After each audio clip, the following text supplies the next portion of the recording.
Vaxtınız xeyir, əziz izləyicilər. Nəhayət gözlədiyimiz mübarək Ramazan ayı gəlib çatdı. Mən Məryəm Rəcəbova və bu ay boyunca Ramazan və Cəmiyyət proqramı ilə sizinlə birlikdə olacağıq. Biz bu proqramımızda dəyərli ruhanilərlə birlikdə Ramazanın hikmətindən, nəfsin tərbiyəsindən və bu ayın cəmiyyətimizə təsirindən danışacaq. Eyni zamanda Ramazanın ictimai və sizi maraqlandıran dini suallarına da aydınlıq gətirəcəyik. Bugünkü mövzumuz Ramazan və cəmiyyətdir və hal-hazırda ilk suala keçid almamışdan əvvəl istəyirəm dəyərli ruhanilərimizdən biri olan Kamran Mamədovu salamlayam və səmimi qəlbdən xoş gəldiniz deyim. Çox sağ olun Məryəm xanım. Bismillahirrahmanirrahim. Biz də öz növbəmizdə belə bir verilişə dəvət etdiyiniz üçün sizə və aktual C rəhbərliyinə təşəkkürümüzü bildiririk və bu mübarək, müqəddəs Ramazan ayı münasibətilə sizi və bütün izləyicilər və bütün müsəlmanları təbrik edirik. Allah oruç dualarınızı qəbul etsin inşallah. Çox sağ olun. İndi isə ilk sualım bu yöndə olacaq ki, həm bizim üçün, həm də izləyicilərimiz üçün aydın olsun. Ümumiyyətlə Ramazan nədir, necə aydır və niyə bu qədər müqəddəs ay kimi hesab olunur? Əsasən də İslam cəmiyyətində. Bəli. Çox gözəl sualdır və yerində bir sualdır. Ramazan ayı ən gözəl vəsfi, Ramazanın ən gözəl vəsfi elə Quran-ı Kərimdə, Peyğəmbərimizin kəlamında və məsum imamlarımızın kəlamında özünü göstərir. Yeganə aydır ki, Ramazan ayının adı Quranda hallanır. Ramazan ayı və Allahın ayı olaraq qeyd olunur. Diqqət eləyin, burada Allahın ayı deyildiyi zaman Ramazanın ən önəmli olan tərəfini burada onsuz göstərir. Nə mənada? Adətən qeyd olunur ki, bir şeyin dəyəri və əhəmiyyəti kimə nisbət verilməsindədir. Kimə nisbət verirsən? Misal olaraq deyək, hər hansı bir binanı nəzərdən keçirək, onun mühəndisi çox tanınmış, məşhur insan olsa, o binanın dəyərini bir o qədər qaldırır. Və nisbət verildiyi şey kimin olmasını həmin o deyilən şeyin əhəmiyyətini göstərir. Ramazan ayının da bu qədər əhəmiyyətli olmasının bir tərəfi bu ayın Allaha nisbət verilməsidir. İkinci tərəfdən Peyğəmbərimiz ərəblərdə belə bir adət var idi ki, bəzi kəlmələr var idi. Bu kəlmələri istifadə etdikləri zaman ərəblər sanki bir qeyri-adi bir halla qarşılaşırdılar. Peyğəmbər bir gün səhabələrinlə oturduğu zaman Subhanallah, Subhanallah kəlməsindən istifadə edir. Səhabələri təəccüblənir ki, ya Peyğəmbər, biz müharibəyə mi gedirik? Yoxsa sizə bir vəhiy mi gəldi ki, bu qədər həyəcanla və bu qədər əhəmiyyətli bir şeyi göstərmək istəyirsiniz? Dedi, xeyr, nə müharibəyə getmirik, nə mənə vəhiy gəlməyibdir. Sizi qarşıda Ramazan ayı gözləyir. Yəni, qarşıdan Allahın ayı sizə tərəf gəlir.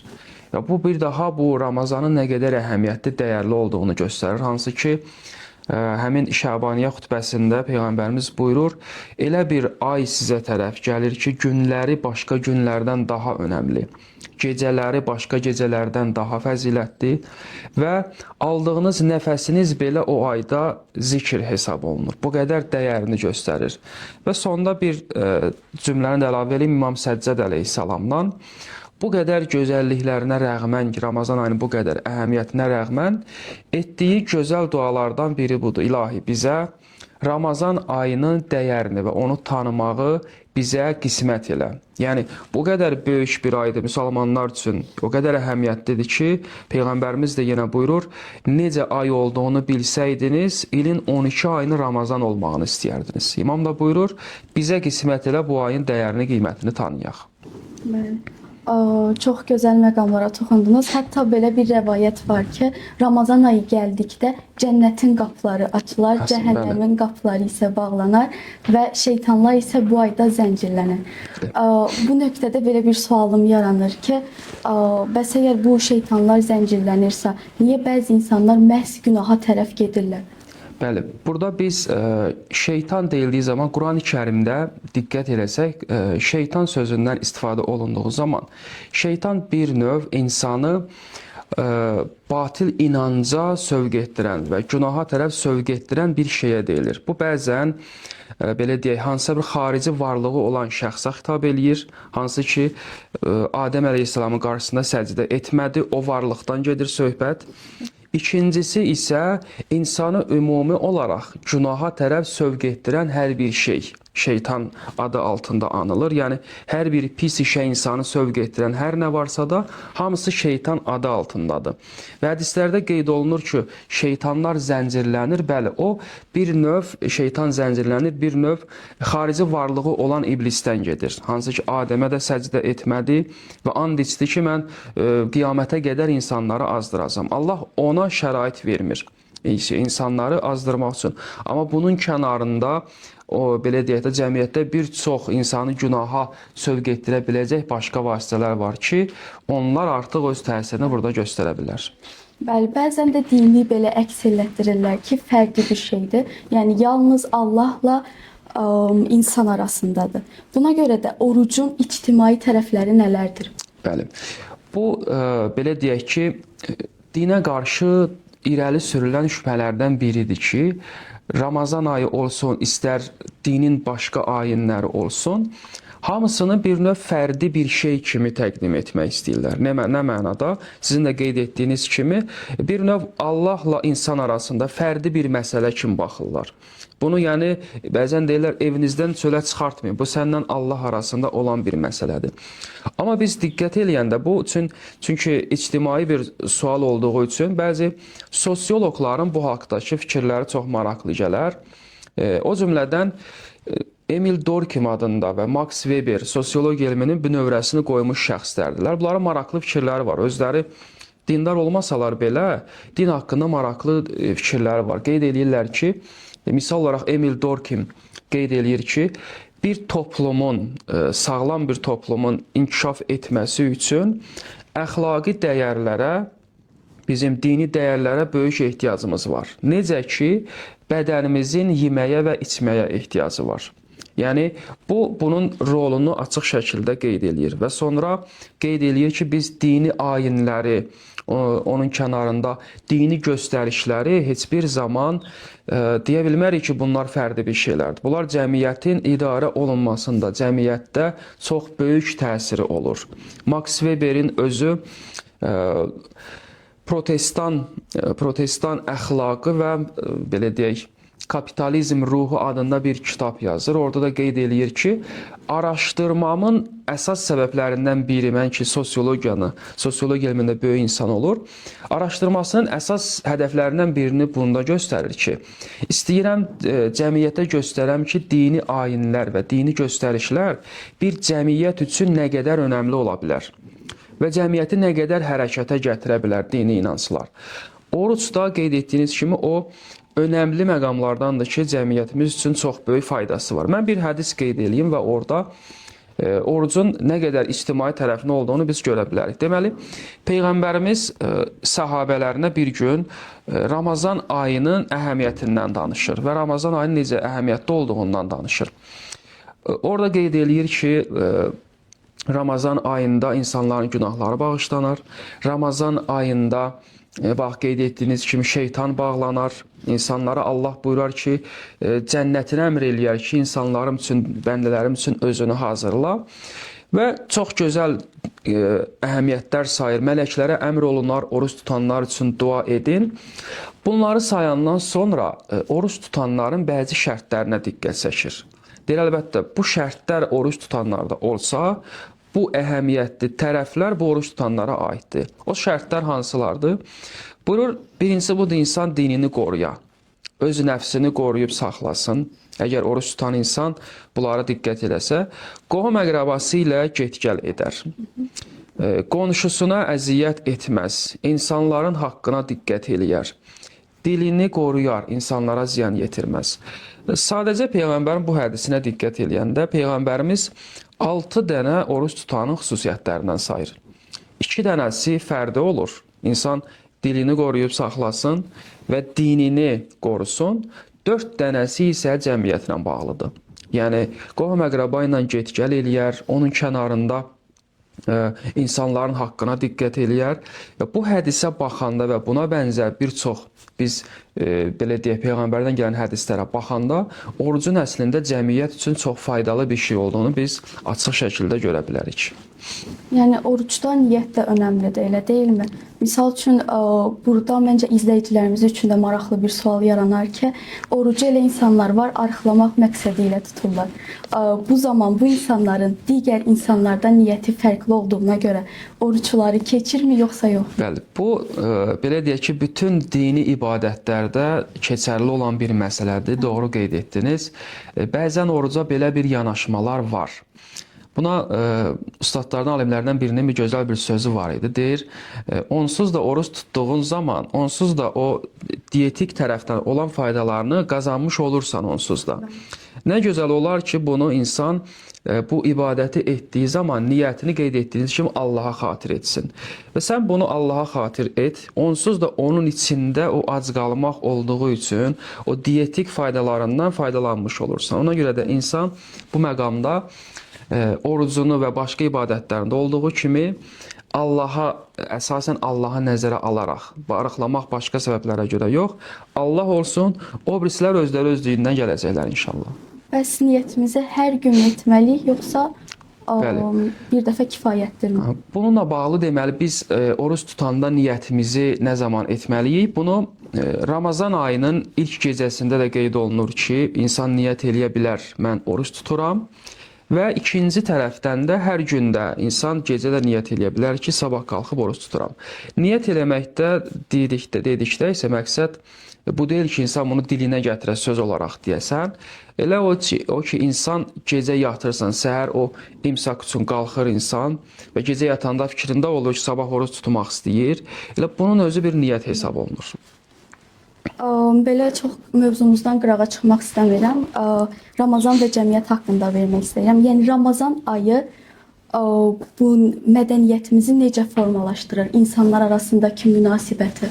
Bəli. İnsanlar arasındakı Ramazan ayı, insanlar arasındakı ünsiyyəti, insanlar arasındakı o birliyin yaranmasında Ramazan ayının içində bir sıra göstərişlər, tövsiyələri var, hansılar ki, cəmiyyətimizdə o ünsiyyət, o birliyi yaratmaq üçün çox önəmli rolu var. O cümlədən və bundan əvvəl bunu qeyd edeyim ki, Ramazan ab-havası cəmiyyətdə yarandığı zaman ki, insanlar Ramazan ayı gəldi, Ramazanın bir mənəvi ab-havası olur və bu səbəb olur ki, bir sıra gözəl adətlərimiz cəmiyyətdə yaranır. Misal olaraq bizim cəmiyyətdə iftar süfrələri var. İnsanlar belə deyək ki, bir-birlərinə iftar verərlər, qonaq çağırarlar. Buna sadəcə olaraq kənardan bir kiməsə yemək vermək, kimisə doyuzdurmaq gözündən baxmaq olmaz. Bunun çox dərin tərəfləri var, çox ictimai və psixoloji tərəfləri var. O Peyğəmbərimiz buyuranda ki, iftar vermək bir qulu azad etmək qədər savabı var. Təbii ki, burada məqsəd bir tək kiməsə də belə deyək, yemək verməkdən getmir. Bugün iftar verməyin arxasında duran əsas psixoloji və ictimai məsələlərdən biri budur ki, cəmiyyətdə sosial təcrid olunmanın qarşısını alır. Yəni 21-ci əsrdə bugün bir çox insanların, bir dünyada geniş yayılmış problemlərdən biri budur ki, insanlar özünə qapanmış həyat tərzi yaşayır. Bəzən bunu bizə sosial media, başqa şeylər bizə bunu vadar edir ki, insanlar özünə qapanmış həyat tərzi yaşayır. Cəmiyyətə açılmır. Və bir araşdırma aparırlar, çox maraqlı bir araşdırmadır. Harvard Universitetində araşdırma aparılır. 75 illik insanlar üzərində araşdırma aparılır. Təqribən 700-dən çox onlar insan üzərində eksperiment keçirirlər. Sonda bu sualı qarşılarına qoyurlar ki, insanları həyatda daha xoşbəxt eləyən, insanların uzun ömürlü yaşamasına səbəb olan səbəb nədir? Buna bəzən bizi düşüb sual verilsə, adətən insanlar deyər ki, çox varlı olmaq insanı xoşbəxt eləyər. İnsanın məşhur olması insanı xoşbəxt eləyər. Bu 75 illik araşdırmanın sonunda bu nəticəyə varırlar ki, insanların nə qədər ki, insanlarla ünsiyyəti çox olar, əlaqələri geniş olar, bir o qədər o insan həyatda daha sağlam olar, psixoloji xəstəliklərdən daha uzaq olar və həyatda özünü daha xoşbəxt hiss eləyər. Bu bir araşdırmanın nəticəsidir. İftar süfrəsi bizim cəmiyyətdə bu ünsiyyət, bu mehribançılıq və bu əlaqələrin geniş yaranmasında böyük bir zəmin yaradır və səbəb olur ki, bu da cəmiyyətimiz üçün çox faydalı bir tərəf. Təbii ki, bu bir məsələ, bir tərəfidir, başqa tərəfləri də yenə çoxdur. Bəli, həqiqətən də iftar süfrəsi insanlar arasında vəhdəti gücləndirir. Buna görə də bəzən baxırıq ki, iftar süfrələri çox ihtişamlıdır. Buna görə də insanlarda belə bir sual yaranır ki, biz bu pul xərclədiyimiz iftar süfrələrini yoxsullara versək daha yaxşı olmazdımı? Sən bəli. Bu da son zamanlarda geniş yayılan bir sualdır, bəli. Bir mənada haqlı tərəfi var. Hansı mənada? Bu mənada ki, çox ifrat həddində olan iftar süfrələri. Amma əsas diqqət olunmalı məsələ burasındadır ki, bəzən cəmiyyətdə insanlar çalışırlar hansısa bir dəyərli bir şeyi başqa bir dəyərli bir şeylə əvəz eləyək. Yəni, iftar verməyin özü Peyğəmbərimizdən bizə gələn böyük tövsiyələrdəndir. Hədislərimizdə qeyd olunur. Bunun özü dəyərdir və cəmiyyətimiz üçün də çox böyük faydası var. Amma biz nəyə görə bunu yoxsula yardım etməklə əvəz etməliyik? Çünki Ramazan ayının başqa bir sahədə önəmli göstərişlərindən biri də yoxsula yardım etməkdir. Bu məsələnin bir tərəfi. İkinci tərəfdən diqqət eləsəniz, belə sualı verən insanlar, bəzən şübhə ilə yanaşan insanlar, bəzi hallarda, mən ümumi olaraq deməsəm də, bəzi hallarda bu insanlar ümumiyyətlə yardım işlərində, belə bir şeylərdə nə özləri çox aktivlikləri yoxdur.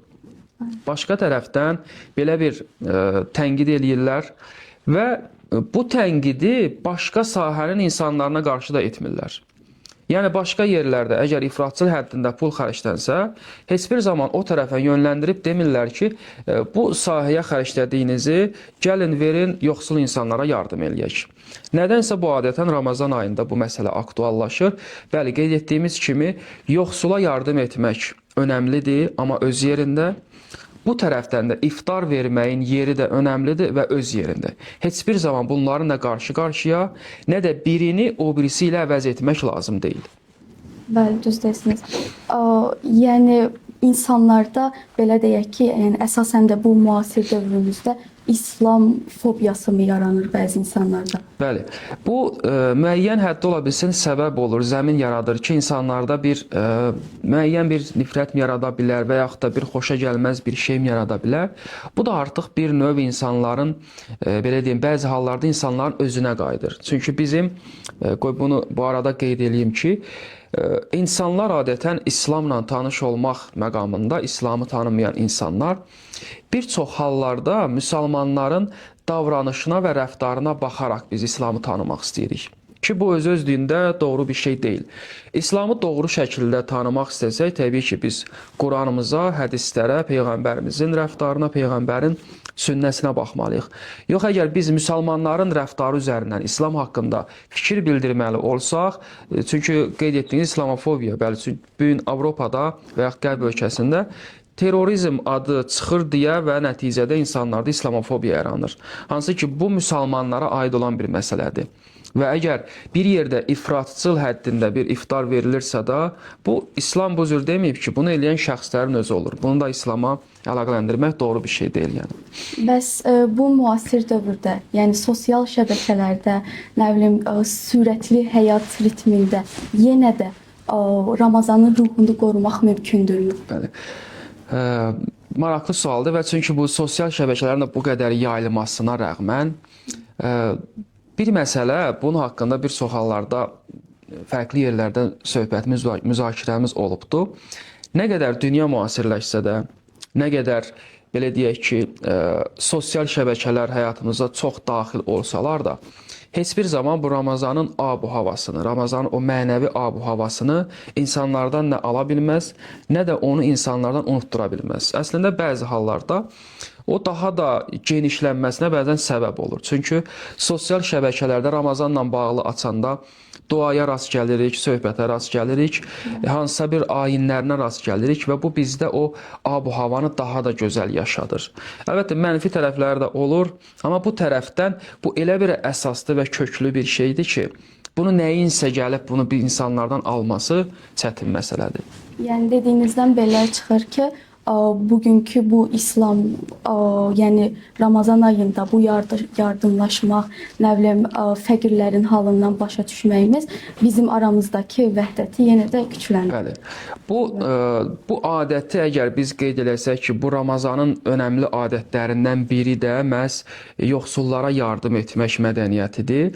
Bəli, bu bizim cəmiyyətdə bu vaxta qədər yaşayıb, bundan sonra da daha gözəl şəkildə yaşayacaq. Hansı ki, hədislərimizdə qeyd olunan, Peyğəmbərimizin tövsiyəsində geniş şəkildə qeyd olunan məsələlərdən biri budur ki, yoxsula yardım eləyin.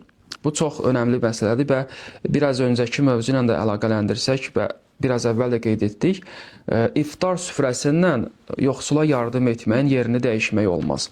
Peyğəmbərimiz həm iftarla bağlı tövsiyə eləyir, bu tərəfində də yoxsula yardım etməklə bağlı ki, Peyğəmbərimiz həmin o Şəbaniyyə xütbəsində buna toxunur, məsum imamlarımızdan və Qurani Kərimdə bizim yoxsula yardım etməklə bağlı infaq sözündən istifadə olunur və o mənanı ifadə edən kəlmələr Quranda təqribən 70 dəfə bu kəlmə təkrarlanıb və insanlara daimi olaraq yardım etməyi tövsiyə olunur və bu mədəniyyəti yaşatmaq tövsiyə olunur.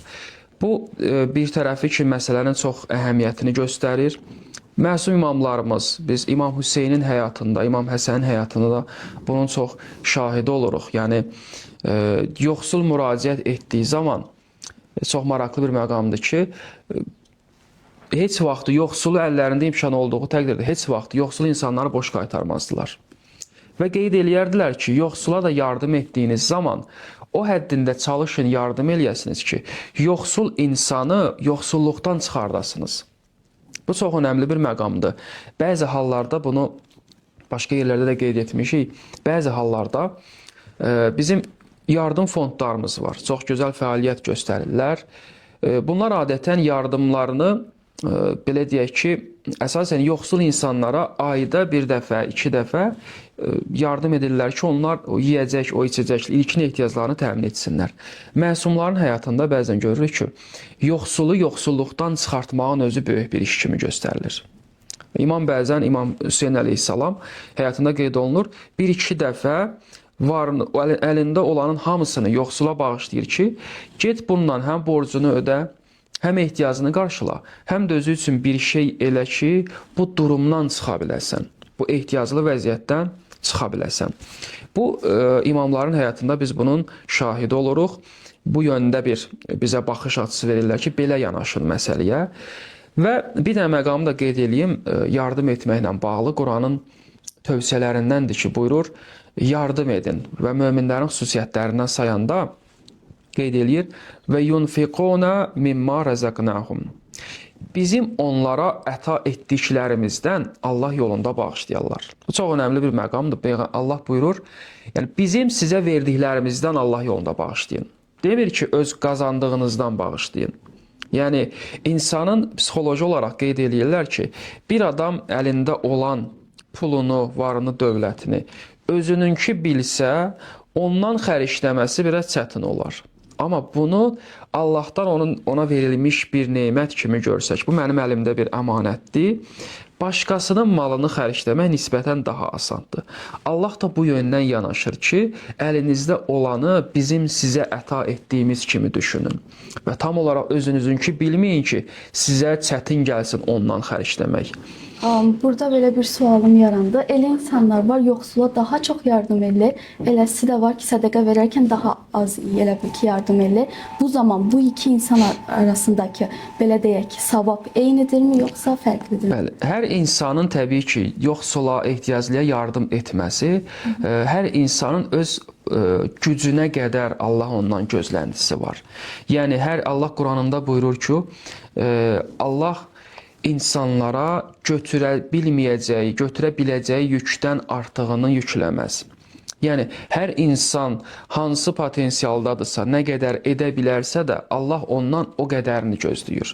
Bir insanın əgər misal üçün deyək, əlində 100 larisi varsa da onun 10'unu verir, bir insanın əlində 1000'i varsa da ondan 100'ünü verir. Yəni burada təbii olaraq Allah biri 10 verdi, biri 100 verdi deyə arasında fərq qoymaz ki, 100 verənin savabı daha çoxdur. Burada o potensial önəmlidir. Sən nə qədərini bacara bilərdin, ondan verdin. O birisinin çoxdursa, o çoxundan verdisə də, çox olduğuna görə Allah ona savab verməz. Bizdə olan potensial və nə qədər xərcləməyimizə görə verər. Son olaraq da bu sualı vermək istəyirəm. Oruç tutanlara Ramazan ayının daha səmərəli keçirilməsi üçün hansı tövsiyələri verərdiniz? Bəli. Ramazan ayında əvvəldə də qeyd etdik ki, bu ay çox önəmli bir aydır. Bu aya Allah tərəfindən insanlara verilmiş bir qısa müddətdə, amma böyük bir fürsət kimi baxılır. Ona görə də Peyğəmbərimizdə, məsumlarımızdan bu ayla bağlı bir sıra tövsiyələr var. O tövsiyələrdən biri budur ki, ən önəmlilərindən biri budur ki, Ramazan ayını bir tək ac qalmaqla keçirməyək. Ramazan ayı bir növ bizim bədən üzvlərimizin bir çox hissəsinin, belə deyək də, bütün üzvlərimizin oruc olmasından keçməlidir. Yəni dilimizlə kiməsə nalayiq sözlər deməyək, kiminsə qeybətini eləyib, kimisə əziyyət etməyək. Gözümüzlə haram şeyə baxmayaq, ondan çəkinək və o tərəfindən qulağımızla və başqa bir növ bədən üzvlərimizi günahdan saxlayaq. Yəni orucumuz bir tək ac qalmağımızla olmasın. Bir insan oruç tutursa da və dilinlə də ətrafındakı hər insanı acılayır, mən acam deyə və biraz daha çox aqressivləşirsə də, bu Ramazanın ruhuna uyğun bir şey deyil. Yəni bir maraqlı, qısa bir məsələni qeyd edeyim. Deməli bir dəfə bir ağsaqqal bir nəfər var imiş. Bu Ramazan ayında yemək yediyi zaman bunu cavanlar görürlər, 3-4 nəfər cavan. Və buna yaxınlaşırlar, deyirlər Ramazan ayında ağsaqqal insan, nurani insan oruç tutmur. Yaxınlaşırlar ki, biraz bundan zarafat eləyək, biraz bundan danışaq, gülək ağsaqqalına. Yaxınlaşırlar ağsaqqala ki, biz bu hansı aydayıq? Deyir, o Ramazan ayında. Deyirlər, oruç tutmuşsanmı? Ağsaqqal da yemək yeyir. Deyir, bəli, tutmuşam oruç. Cavanlar deyirlər ki, bu elə bizim istədiyimiz adamdır. Biraz bundan daha çox zarafat deyib gülə bilərik. Öz aralarında soruşurlar, ağsaqqal, deyirlər, necə oruç tutmuşsan ki, sən bizim bildiyimiz oruçdan deyil bu. Deyir, mən bu gün orucam, gözüm oruçdur, haram bir şeyə baxmamışam. Dilim oruçdur, kiminsə haqqına girib, kiminsə arxasından danışmamışam, kiminsə incitməmişəm. Qulağım oruçdur, haram bir şeylər, kiminsə qeybətini eşitməmişəm. Əlim oruçdur, kiməsə ziyan vurmamışam. Ayağım oruçdur, haram iş, pis iş arxasından getməmişəm. Deyib, bir tək mənim oruc olmayan mədəmdir. O da yaşlı olduğuma görə icazə yoxdur oruc tutmağıma. Ağsaqqal qayıdır, sonra bu sualı cavanlara verir. Cavanlar artıq məsələnin nə olduğunu başa düşürlər. Cavanlara sual verəndə ki, bəs siz necə oruç tutunuzmu bugün? Cavanlar məsələni başa düşdükləri üçün deyirlər, biz oruç deyilik bugün. Yəni, başa düşürlər ki, oruç tutmaq bir tək mədənin az qalmasından deyil. Oruç tutan insanın gərək bütün bədən üzvləri də onunla bir yerdə oruç ola. Bu, Ramazan ayının ən önəmli tövsiyələrindən biridir. Başqa önəmli tövsiyələrindən desək, Peyğəmbərimiz buyurur, bu ayda çalışın, əxlaqınızı düzəldin. Yəni, insanlarla gözəl davranmaqda, insanlarla güləriz olmaqda, ünsiyyətinizi düzəltməkdə çalışın, bu ayda bu şeyə də xüsusi diqqət ayırın. Bəli. Kəmran Mamedova təşəkkür edirik. Həqiqətən də Ramazan və cəmiyyət mövzusunun mahiyyətini çox dərin və çox gözəl şəkildə izah etdiniz. Və əziz izləyicilər, bizə ayrılan vaxtın sonuna gəldik. Qoyun qəlbləriniz nurla, dualarınız isə rəhmətlə dolsun. Sağ olun, salamat qalın.